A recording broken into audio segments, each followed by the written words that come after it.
My name is Dr. Pascale Baker and I am a lecturer here in the School of Languages, Cultures and Linguistics at UCD in Latin American Studies. I'd like to talk a bit about the school's perspectives on gender now. In my own work, I focused on bandits and bandit culture in Latin America, particularly through the prism of the attraction to the Robin Hood figure in different Latin American countries. However, one of the most interesting angles of research to come out of looking at this was the presence, or sometimes even absence, of female bandits, soldiers, rebels and fighters. And that's what I've been looking at more recently in my teaching and in my research. So bandits and bandit culture have traditionally been seen as a male preserve in Latin America and elsewhere. But contemporary scholarship is uncovering many female bandits who played a major role as insurgents in armed conflicts, in revolutions, in wars, etc. One of the earliest recorded female bandidas that I found is Kathleen de Rauso, or the Monja Alferez. She was an extraordinary character. She was a 17th century Basque nun who escaped the convent for life as an outlaw and soldier. She was disguised as a man and she was feared throughout the areas of Spanish America that she went to. And her story and her gender identity have been discussed by herself in her memoir, featured here, and by contemporary scholars after she vanished from the historical record. Then there's also notably Martina who was from Argentina in the 19th century. She was a gaucha, or kind of horsewoman, and she was a leader of the irregular cavalry forces known as montoneros in the Argentine independence wars from Spain in the early 19th century. The government labelled her a bandit, but the people loved her as kind of a noble robber. There's always been an attraction to women bandits or bandidas in culture, and this image is from the 1943 film called Donna Barbara, starring the Mexican film actress, film star Maria Felix as a title character. Now, Donna Barbara was a very fearsome woman. She was a kind of bandit in rural Venezuela who grasped power in the early 20th century. She was defeated by the forces of light and development, supposedly, personified by a character called Santos Luzardo, who came from the city to reclaim his family's land. And she was overcome. And this is typical of a trend in the study of bandit women in Latin American culture, in that these women are normally overcome by forces seen to represent progress, development and male power.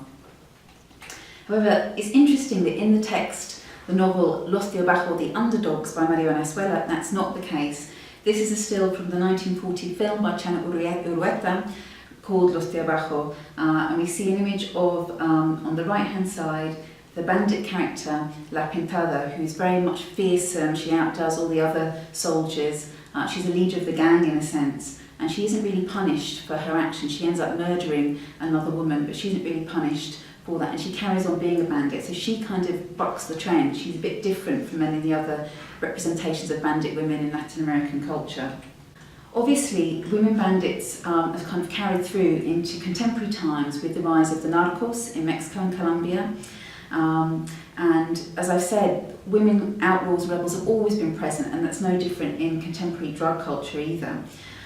This image is of Sandra Ávila de Beltrán. She is said to have inspired the novel The La Reina del Sur, The Queen of the South, and this was made into a very famous soap opera called The Queen of the South, starring Kate del Castillo as the title character, Teresa Mendoza. And finally, to finish, on one of the characters that I'm researching, many of you may recognise, is Griselda Blanco from Colombia, who largely controlled Miami's cocaine trade in the 1980s. And she's the subject of a soon-to-be-released film starring Catherine Zeta-Jones. Both Blanco and Sandra Ávila Beltrán took leadership roles in the cartels, and it seems that this has been a phenomenon in the drug trafficking organisations right from the start. So what I'm looking at in my research is how women fit into what is a very male-dominated machismo culture, and how they manage to kind of carve out a space for themselves in this very male space, and what sort of behaviour they have to adopt to survive and prosper and progress in that work. Now, of course, I'm not the only person in the school researching issues of gender, gender identity, gender studies. Dr. Derval Conway is focused on early modern feminisms and women writers in the 2-volume study called Ruling Women, which is an analysis of the debate concerning government by women in 17th century France. And Dr. Ursula Fanning has also looked at gender in great detail, particularly in the work of the late 19th and early 20th century Neapolitan author Matilde Serrao, where she's looking at the impact of gender on genre. And her most recent work is on Italian women's autobiographical writings in the 20th century, which has just been published. So again, I've spoken a bit about my research and about some of my colleagues' research as regards gender, but this does only represent some of what is done in the school. Other perspectives include 20th century writing in French by women, the early modern female-authored French novel, language and gender studies in linguistics, and finally masculinities, femininities and identities in the cinema of Pedro Almodóvar. So thank you for listening, and if you're interested in learning more about any of these topics, please do get in touch.